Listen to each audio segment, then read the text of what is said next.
Good afternoon and welcome to the Midday News. Here's what we have in the bulletin. Details of royal visit to be provided on Thursday. Academic calls for Black history teachings to be enshrined in Ireland.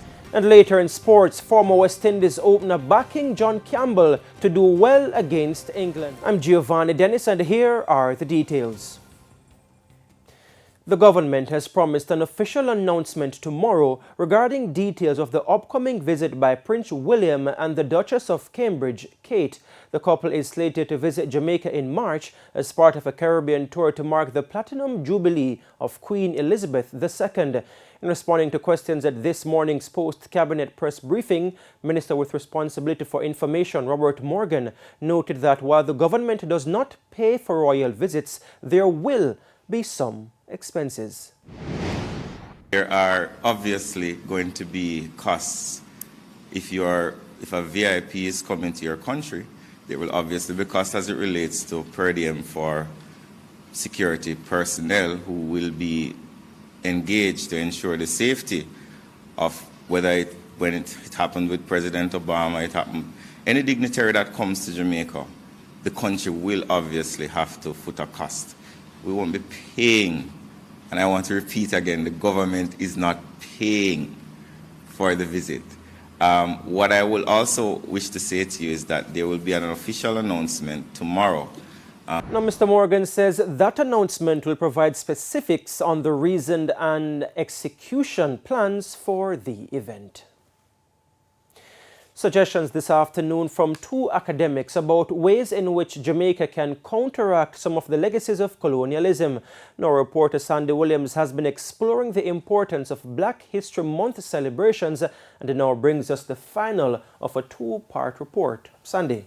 Thanks, Gio. So yesterday we highlighted some of the post-colonial issues that scholars believe are still affecting Jamaica. For an example, they pointed to attitudes towards black hair as one of the legacies of colonialism. As Jamaica prepares to celebrate 60 years since independence this year, what can be done to embark on the true decolonization? At least two scholars believe education is a good starting point. As part of Black History Month celebration, local educators used the opportunity to highlight events and important figures in Black history. While acknowledging the initiative, senior lecturer in cultural studies at the University of the West Indies, Dr. Sonia Stanley Nair, adds that enough cannot be done in 1 month to emphasize the significance of Black history. There is so much more to Jamaican Black history than slavery, which Dr. Stanley Nair says is evident in our music. These are problems documented in the long, deep, broad catalog of Jamaican music. We don't have to go much further than that to see the kind of angst that our cultural workers have had and have sought to document in the music. And I think that we as leaders, as thought leaders, there is much more that we can do to educate our students at all levels of the educational system, that we put Black history not just in the context of a month. Last year, the United Kingdom announced that the teachings of Black, Asian, and minority ethnic histories and experiences will be mandatory in the school curriculum in Wales. The new curriculum framework is due to be introduced in September this year. Wales will be the first in the UK to make the exercise mandatory in schools. And just like in the UK, Dr. Stanley Nair wants Black history teachings to be enshrined in the education system 365 days a year, so that students could learn more about their culture and history. It is a crime that in 2022 in Jamaica, we are still denigrating ourselves and denying our people the genius of our people. We have come up with all of these cultural assets, but we still want to fight against them. Senior lecturer in Gender and Development Studies at the University of the West Indies, Dr. Maziki Thame, says there needs to be more emphasis on Black history because it could help Black people to understand and acquire economic power. And the colonial legacy finds itself in the economic structure, and whether or not the majority Black group own this land. That is still a question for us. And I would argue that we haven't done enough work to ensure that we own the land. Jamaicans, ordinary Jamaicans, increasingly don't have access to the beach, to the sea. They are increasingly impoverished and deprived of the land and the resources of the nation. Dr. Thame admits Jamaica has made some progress in shedding some of the post-colonial issues, but she says there is still a long way to go. There are also forces that are working to keep the status quo in place, and we have to draw on those who were outliers, were challenging the status quo, and interpret our time and the challenges of our time in our interests. The child on the street in Jamaica could be educated by another person on the street, but somewhere, somehow, we've got to sit at the table, we've got to come to terms, we've got to have truth and reconciliation dwell with us, that as a nation we can move towards greater self-determination. And I think that education is at the heart of this challenge. Sandy Williams, TVJ News. To other news, why her? The question on the lips of family members following the death of Kimanet Johnson in a fiery crash on the Duncan's Main Road in Trelawney on Tuesday. O'Shane Masters has the story. 28-year-old Kimanet Johnson was the only victim of a fiery crash in Duncan's Trelawney on Tuesday. Miss Johnson, an employee of Iberia Star Hotel in St. James, died after her car became engulfed in flames following a collision on the Duncan's Main Road. It's understood that sometime after 7 o'clock, there was a collision involving Miss Johnson's vehicle and another car. The impact pushed her vehicle into an embankment. The car then burst into flames. An eyewitness said she tried to escape, but the doors were jammed. Miss Johnson burned to death. When we visited her family Tuesday evening, the pain was visible. I've no feeling right now. It's all gone. It's lost. It's taken away from me. I never know this day would come. I just never know. She came here on Sunday and she ate her dinner and that was it. I spoke to her yesterday and she said the car was in the garage and she was taking a taxi. And that was the last conversation we had. Charlotte Ramson, the mother of Miss Johnson, says on the morning of the fatal crash, she sent her daughter 2 text messages. This was the last text I sent my daughter this morning. It says, Tuesday's blessing, good morning, have a lovely day. Whosoever believeth in him should not perish but have everlasting life. But there was no reply to that message. O'Shane Masters, TVJ News. And to another road-related incident, a constable attached to the St. Catherine North Police Division is being treated for severe burns following an incident on Old Harbour Road yesterday. It's reported that the cop was part of a team that intercepted a car along Old Harbour Road. The vehicle was transporting bottles of denatured rum. The constable proceeded to test one of the bottles of rum using a cigarette lighter. The bottle exploded, causing burns to his face. The constable was able to drive himself to a hospital. He was transported to a Kingston hospital this morning for further treatment. Now it's reported that the people transporting the rum provided the proper receipts. 25-year-old Simeon Ramsey, who is implicated in the death of his parents in Portmore, St. Catherine 3 weeks ago, has been charged. Mr. Ramsey was charged yesterday with murder by detectives from the Major Investigation Division. He was picked up on February 4 after his parents, 69-year-old Cecil Ramsey, a minister of religion, and 55-year-old Phyllis Ramsey, the acting vice principal of St. Andrew Preparatory School, were found stabbed to death at their home in Watson Grove. And we now take a break here on the Midday News, but please stay with us. We'll have more when we return. Welcome back. We're continuing the Midday News. As the threat of conflict with Russia intensifies, 8 Jamaican students have so far left Ukraine. Minister of Foreign Affairs Senator Kamina Johnson-Smith gave an update on the situation this morning. She says an additional 5 students are traveling from Ukraine over the course of this week. The government had offered students a loan for airfare to Jamaica. However, 7 students who had indicated that they were interested in the loan have since decided not to return to Jamaica. Making private arrangements to travel to other cities in the region, other countries, until the situation in Ukraine becomes more certain. Others are still cautiously monitoring the situation, as their assessment of their circumstances are that that can be accommodated.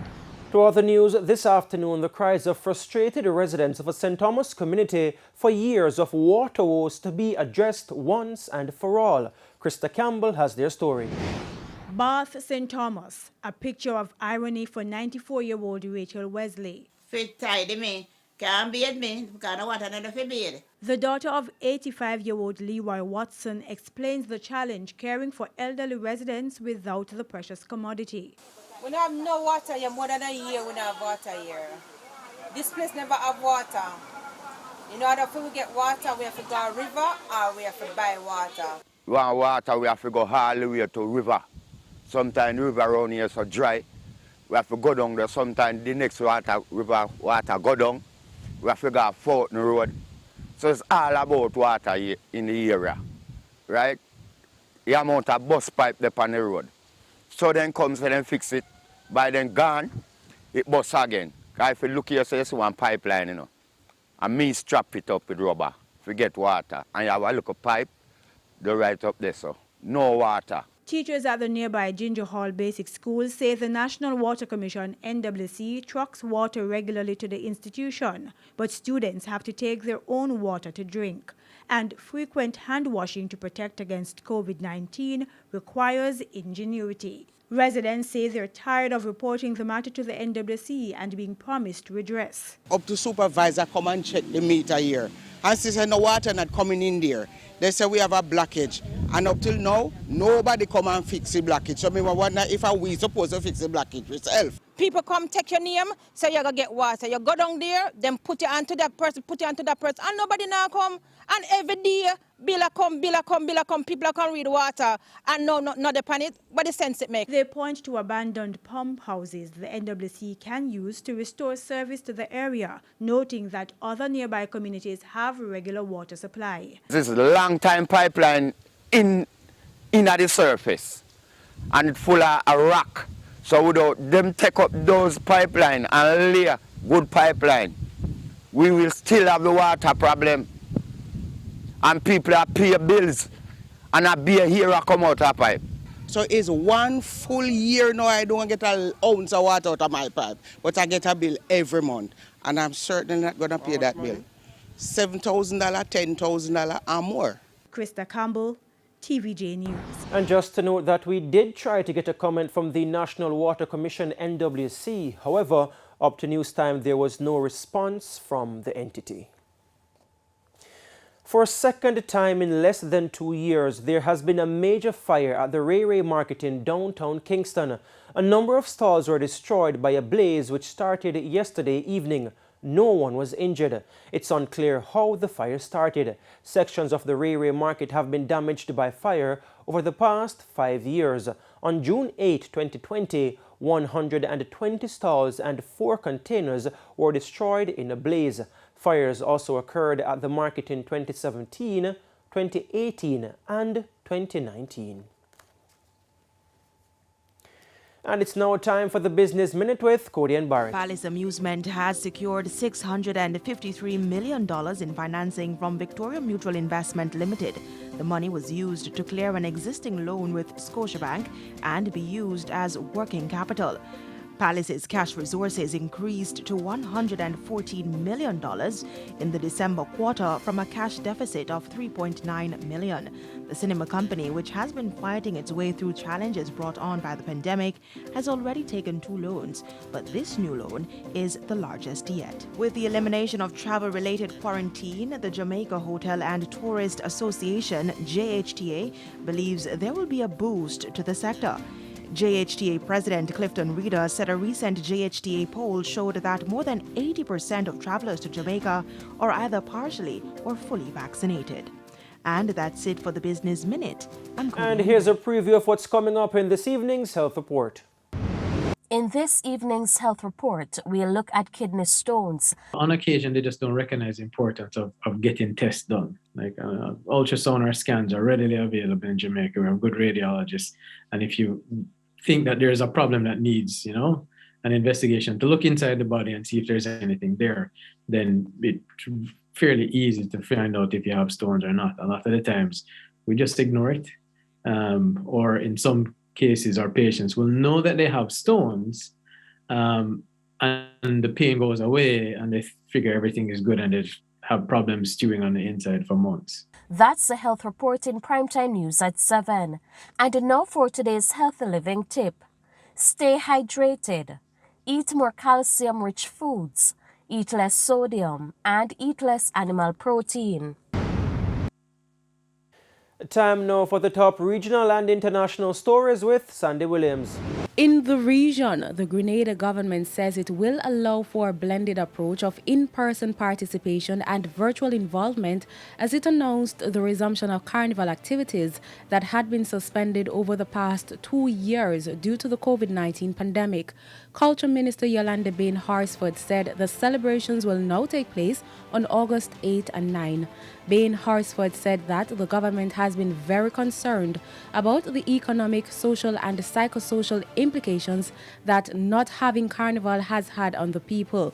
She said if not held for a third year, there could be further implications. The news of Spicemas 2022 came hours after the government confirmed that the sister isle of Carriacou will be having its carnival celebrations next week, ahead of the traditional Lenten period, which starts on Wednesday.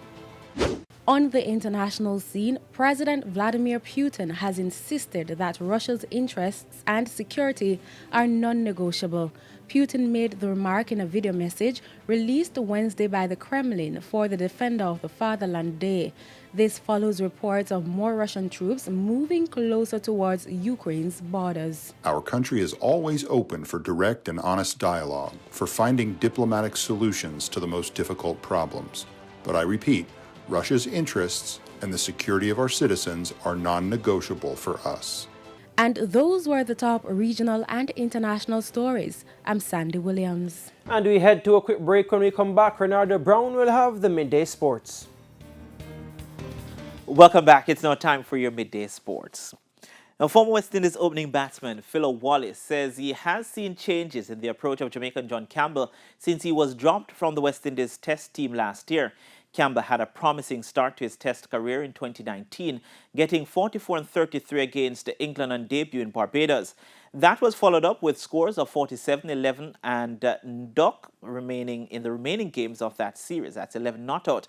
But with just 2 half-centuries in his 30 Test matches, the left-hander was dropped after the Sri Lanka series in March last year. However, with a century during the second round of the Regional 4-Day Championships, the 28-year-old has been given another chance at the highest level, and Wallace is hoping the Jamaican will do well.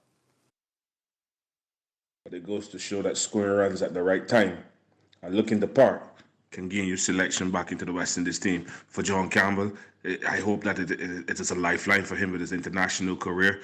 We know what it first looked like, and we hope that the changes that we saw, particularly in that match against Barbados, Jamaica ended up losing, but John Campbell batted wonderfully well in the first innings, batted the entire day to get 100. But it showed good character, good skills in front of the lead selected, the most honourable Desmond Haynes, and that would have impressed him. The West Indies squad will assemble in Antigua from February 25 for a training camp ahead of the Apex Test series. And that's 2 half-centuries in 30 Test innings. The English Premier League title race is set for an interesting twist this afternoon as Liverpool look to go to within 1 win of leaders Manchester City. With City's 3-2 defeat to Tottenham at the weekend, Liverpool are now 3 points behind the title holders with a game in hand. The Reds will be at home to a beleaguered Leeds United, who are being drawn into a relegation battle. A 4-2 defeat against rivals Manchester United in their last game was the 3rd defeat in 5 for Leeds, who are just 5 points above the drop zone. It means both Liverpool and Leeds will have something to fight for at Anfield at 2:45.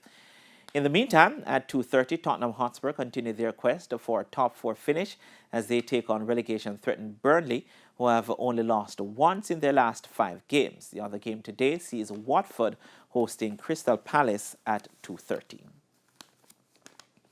And the first leg of the round of 16 of the UEFA Champions League will conclude today with another 2 matches as Manchester United travel to play Atletico Madrid and Benfica host Ajax at 3 p.m.